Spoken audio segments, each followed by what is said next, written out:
आज की कहानी का नाम है पूर्ण शांति। पूर्ण शांति कहीं नहीं मिल सकती। हम जहाँ है जैसे है उसी में संतुष्ट रहना चाहिए। पंचतंत्र में मनुष्य और पशु पक्षियों से संबंधित कई कहानियां बताई गई है। इन कहानियों में पशु पक्षियों के माध्यम से बड़ी बड़ी शिक्षाएं भी दी गई है। ऐसे ही एक हिरन को अपनी कमजोरियों पर बड़ा दुख हो रहा था। हिरन ने तप करके भगवान को प्रसन्न किया। भगवान हिरन के सामने प्रकट हुए और बोले, तुम क्या चाहते हो?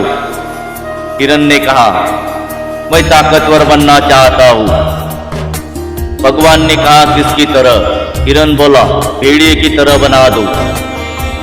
भगवान हिरन को लेकर भेड़िए के पास पहुंचे तो भेड़िए ने कहा, कभी कभी तो हाथी मुझसे ज्यादा ताकतवर हो जाता है।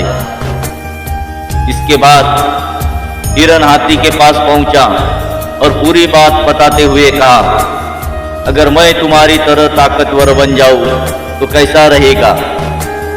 हाथी ने कहा, शेर मुझ पर आक्रमण कर देता है। वह सबसे अधिक ताकतवर है, जंगल का राजा है। इसके बाद हिरन शेर के पास पहुंच गया। डरते डरते हिरन ने शेर से कहा, क्या मैं आपके जैसा ताकतवर बन जाऊं?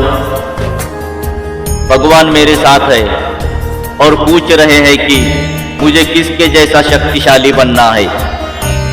हिरन की बात का शेर ने कोई उत्तर नहीं दिया। हिरन ने भगवान से पूछा, शेर ने कोई जवाब क्यों नहीं दिया? तब भगवान हिरन को लेकर इंसानों की दुनिया में आ गए। वहां हिरन को सर्कस में दिखाया कि शेर हाथी पिंजरे में बंद है और खेल दिखा रहे हैं। हिरन को यह देखकर समझ आया कि सबसे बड़ा बलवान तो इंसान है। उसने भगवान से कहा, मुझे आप इंसानों की तरह बना दीजिए। ये बात सुनकर भगवान हिरन को लेकर पागल खाने पहुंच गए। यहाँ भी इंसान ही है। इन्हें अपने इंसान होने का मतलब ही नहीं मालूम है। ये उदास है, अशांत है और विक्षिप्त है।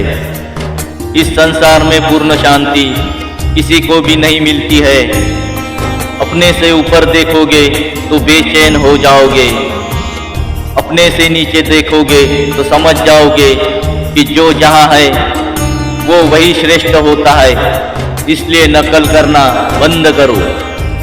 इस कहानी की सीख, जानवर, इंसान और भगवान की ये कहानी हमें सीख दे रही है कि श्रेष्ठता हमारे अंदर ही है। हम उस श्रेष्ठता का उपयोग अपनी इच्छा के अनुसार कर सकते हैं।